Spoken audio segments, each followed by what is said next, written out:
come back to thoughts while thinking and rearranging my prejudices. I was thinking this time and rearranging my prejudices about the world situation right now, and I thought we'd kind of take a look at it. And I come up with the idea here when I saw this that do you ever think for yourself? I'm wondering about that. And this pretty well nails it down. No, I just have television to do my thinking for me. Now that don't make a hell of a lot of sense, but evidently that's what's going on today. And we don't have any transparency in our government right now. We just have somebody up there behind the curtain yanking those chains. And I just wonder if you got it all figured out yet. I mean, it's all the writings on the wall. All of the science and the Dr. Fuji's and all of those is constrictions and restrictions and all of the mandates and all that are just falling apart because I think you started thinking a little bit for yourself and rearranging your own prejudices instead of letting the mass media rearrange your prejudices. And right now, the old dollar bill has just got taken a real beating and just looking pretty sad on the world market. And the inflation has got our economics in weak condition, and our huge deficit just keeps on growing and growing until we are looking at serious situations down the line.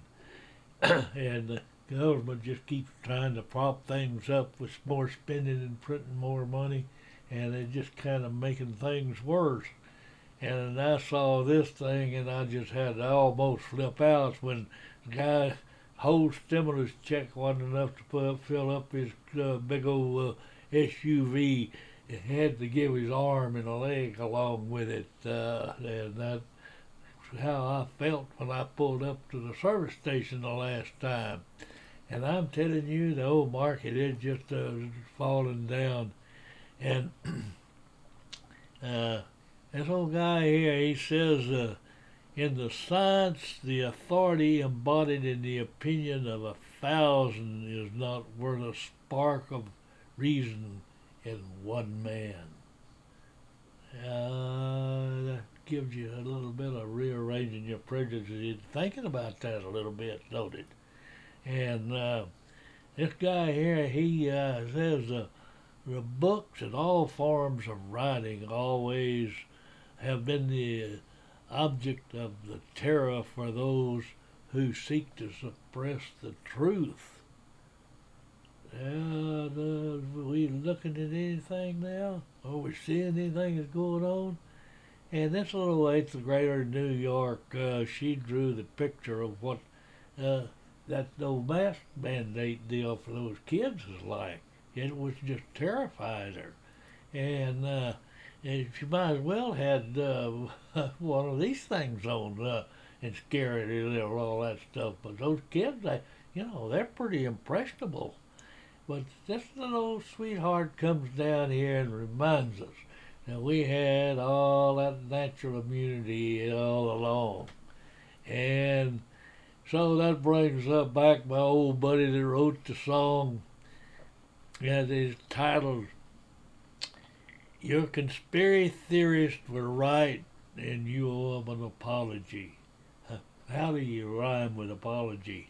I guess a eulogy or something. Oh, maybe in my case it's a urology. Well, anyway, moving right along, we're just dumbing down our kids, and we're not teaching them civics, and we're not teaching them how to think. We're just teaching them to punch buttons and obey. We got to wake up, folks.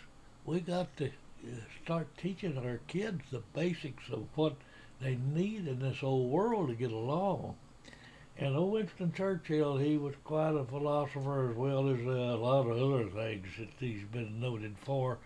But he said the fascists in the future will call themselves anti-fascist, and that's exactly what's happening right now. The fascists are pointing their fingers at the thinkers and calling them white supremacists and fascist and racist and all of that kind of stuff. So it it it is just making a fool out of all of us because we're buying into some of that stuff.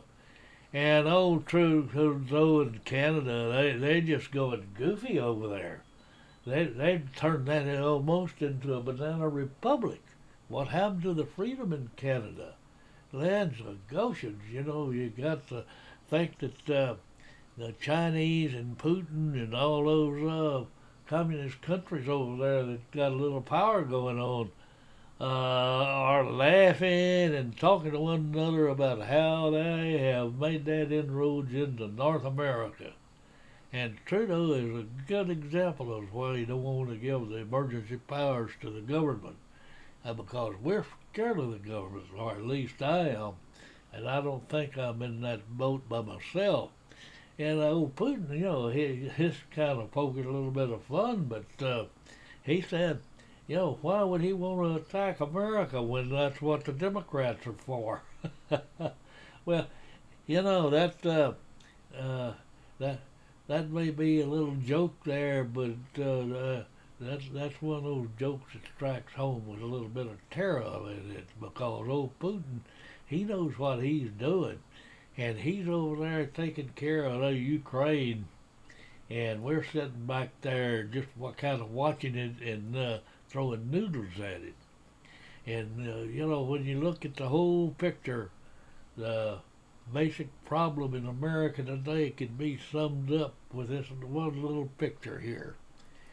Well, you can always tell what the truth is. That's with the mass media and all of the big techs start telling you that it's wrong, that there's error. We got to fact check it.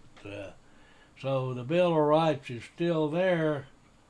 Temporarily, we're still working under them, and there's no other rights if you can't defend them. There's no rights if you can't defend them.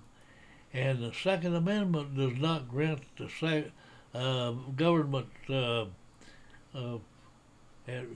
What it does is it limits a government from imposing and bearing infringements on our right to bear arms.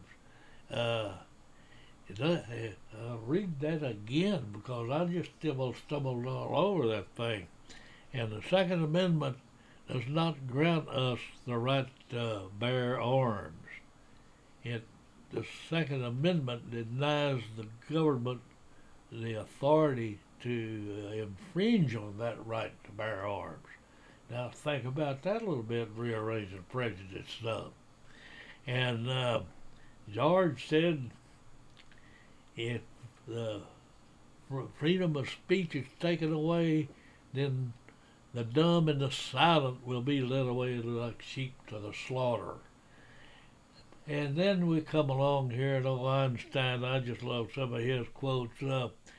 He says here, he's thinking about this, there's only two ways to live your life. One, as though nothing is a miracle, and the other is that everything is a miracle. And I kind of like that because there's a lot to that. It is what direction you're looking in on that deal. So we got to remember that the purpose of the Constitution is to limit the power of the federal government and not the power of the people. And that's my thoughts while thinking and rearranging my prejudices. And I'm saying goodbye, and we'll talk to you later.